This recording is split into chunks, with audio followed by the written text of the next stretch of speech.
اس اعتبار سے مسلمانوں کا دین. یہ مفتی صاحب بہت اچھا اور بہت بہترین بات آپ نے کیا. اچھا ویسے بھی عارف محمد خان جتنا بھی انٹرویو وغیرہ دے رہے ہیں 2018 کے بعد سے 17 کے بعد سے, میری شاید ان سے بات 2017 میں ہوئی تھی, تو وہ وعدہ خلافی کر رہے ہیں. ان کا ایک انٹرویو اور ان کی ایک تقریر مجھ سے کیے ہوئے وعدے کی خلاف ورزی ہے, اور اس کی وجہ یہ ہے کہ میری اسٹریم میں انہوں نے مجھ سے یہ کہا تھا کہ اگر ایک حدیث کا میں نے ان کو حوالہ دیا کہ آپ نے اس حدیث کا غلط ترجمہ کیا ہے, تو وہ کہنے لگے کہ اگر آپ یہ ثابت کر دیں کہ میں نے یہ ترجمہ کیا ہو تو میں تقریر کرنا چھوڑ دوں گا, اور میں نے یہ ثابت کر دیا. بات بتاتا ہوں, آپ نے عارف صاحب ایک تقریر میں یہ کہا کہ آپ کسی بھی مولوی کو پکڑو اور اس سے کہو کہ بھئی افشوا السلام بینکم کا ترجمہ کیا ہے, تو وہ یہ کہے گا کہ اسلام پھیلاؤ, حالانکہ ترجمہ یہ ہے کہ پیس پھیلاؤ.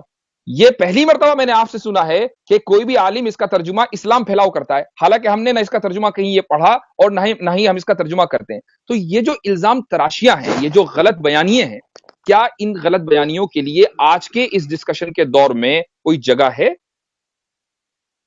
عارف صاحب آپ الزام لگاتے رہیے, کیا فائدہ بولنے سے؟ نہیں, اچھا یعنی کمال ہے, یہ تو آپ کی ویڈیو میں ہے. یا تو آپ مجھے وہ جملہ مجھے سن, آپ اگر یہ ہو جائے, اتنا ہی اگر ثابت ہو جائے جی تو آپ جو کہیں گے وہ میں سزا لے لوں گا, ورنہ تو آپ لے لیجیے گا. بہت بہت بہتر, شکریہ, بہت بہت بہتر. اگر آپ مجھے پہلی بات تو بینکم, ایک منٹ دے دیں, یا تو بولنے دیجیے یا پھر آپ ہی بولتے رہیے. نہیں ٹھیک ہے, بولیے میں نے افشوا السلام بینکم یہ کبھی استعمال نہیں کیا, کبھی کہیں نہیں استعمال کیا. میں نے کہا یا ایھا الناس افشوا السلام واطعموا الطعام, آپ کے جو جی میں آتا ہے وہ آپ, جو آپ کے جی میں آتا ہے وہ آپ بولتے ہی چلے جاتے. افشوا السلام کا ترجمہ آپ نے یہ کیا کہ نہیں؟ مجھے بولنے تو دیجیے نا ذرا سا.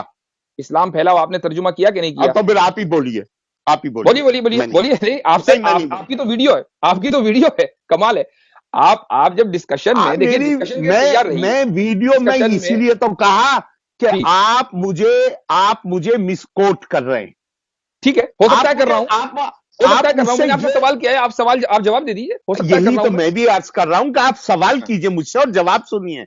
جی, میں نے یہ کہا ہے کہ اس کا بھائی لوگوں نے, میں نے کبھی مولوی نہیں کہا, جی میں نے کہا بھائی لوگوں نے اس کا بھی ترجمہ کر دیا کہ اسلام پھیلاؤ.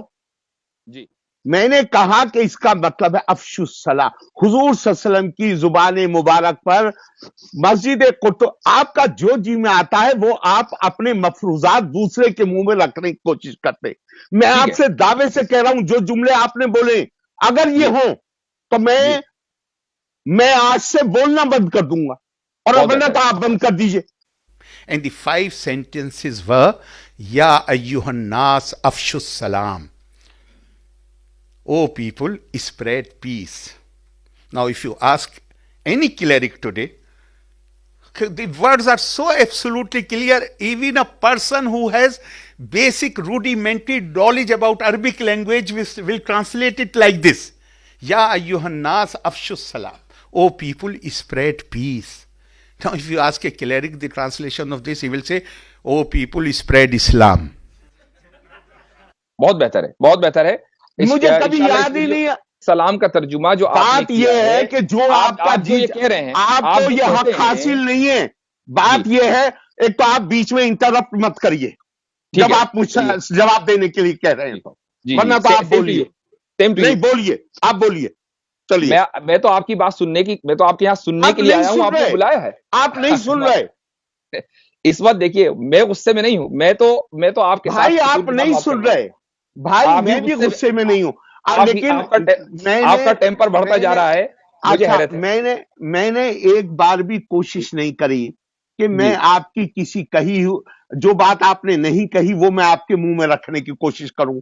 آپ حقائق کو توڑ مروڑ رہے ہیں. مجھے یہ بتا دیجئے, مجھے یہ بتا دیجئے.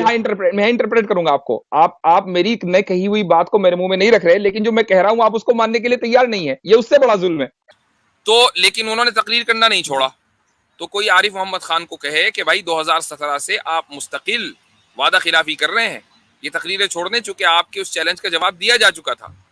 جی مفتی صاحب، اس میں ایک دو چیزیں عرض کرنی تھی کہ طور طریقے تو ہم مثال کے طور پہ اگر مسلمانوں کو بھی لے لیں ہم، تو اگر اس میں بھی اگر کہیں گے کوئی چار فقہیں چلیں ٹھیک ہے، اس میں بھی اگر فقہ حنفی کو لے لیں ہم، یعنی کہ میں بہت پریسائز وے میں جا رہا ہوں اس لیے میں اور جی تخصیص کر دیا کہ فقہ حنفی کو بھی لے لیں تو تقریباً مجھے لگتا ہے کہ 50 کروڑ سے زیادہ لوگ جو ہے دنیا میں فقہ حنفی فالو کرتے ہیں، لیکن قانونی اعتبار سے سب کے سب تو فقہ حنفی فالو کرتے ہیں، لیکن طور طریقے تو الگ ہیں۔ مثال کے طور پہ جو ترکی میں ہیں ان کے طور طریقے ہم سے الگ ہیں، جو سینٹرل ایشیا میں ہیں ان کے طور طریقے ہم سے الگ ہیں۔ تو یہ طور طریقے کو اور کہہ لیں کہ قانونی جو پہلو ہے، دین کا جو قانونی پہلو ہے، اس کو ایک کر کے یہ ایک فریب دینے کی کوشش کر رہے ہیں۔ تو طور طریقے تو وہ ایسے بھی نہیں بدلیں گے، وہ تو ہندوستان میں ہی مسلمان اگر کیرلا میں چلے جائیں اور نارتھ میں چلے جائیں تو ان کے طور طریقے الگ ہوتے ہیں، لیکن وہ ایک شریعت پہ عمل کر رہے ہوتے ہیں۔ تو جی ہاں، یہ بات شاید جی بالکل صحیح ہے۔ اس کی ایک مثال میرے ذہن میں آئی، آپ نے جو سینٹرل ایشیا کا حوالہ دیا، اسلام میں چاہے کسی بھی فقہ کو آپ فالو کریں، حلال گوشت ہی کھایا جا سکتا ہے، حرام گوشت نہیں کھایا جا سکتا، چاہے آپ کسی بھی فقہ میں چلے جائیں۔ ہاں، اس حلال گوشت کی تفصیل میں کہ بھئی حلال گوشت کون کون سا ہے، کیا کیا جانور آتے ہیں، کیا کیا نہیں آتے، اس میں اختلاف ہو سکتا ہے، لیکن حلال اور حرام میں کوئی اختلاف نہیں ہے۔ لیکن حنفی اسکول میں ایک مسئلہ آتا ہے کہ کیا گھوڑے کا گوشت حلال ہے یا نہیں۔ تو سینٹرل ایشیا میں جو مسلمان ہیں وہ عام طور سے گھوڑے کا گوشت کنزوم کرتے ہیں، اور ان کے ہاں گھوڑے کو اسی طریقے سے ذبح کیا جاتا ہے جس طریقے سے دوسری جگہ بھینسوں کو اور بکروں کو اور گائے کو ذبح کیا جاتا ہے، اور باقاعدہ یعنی یہ ایک کامن کھانا ہے ان کا۔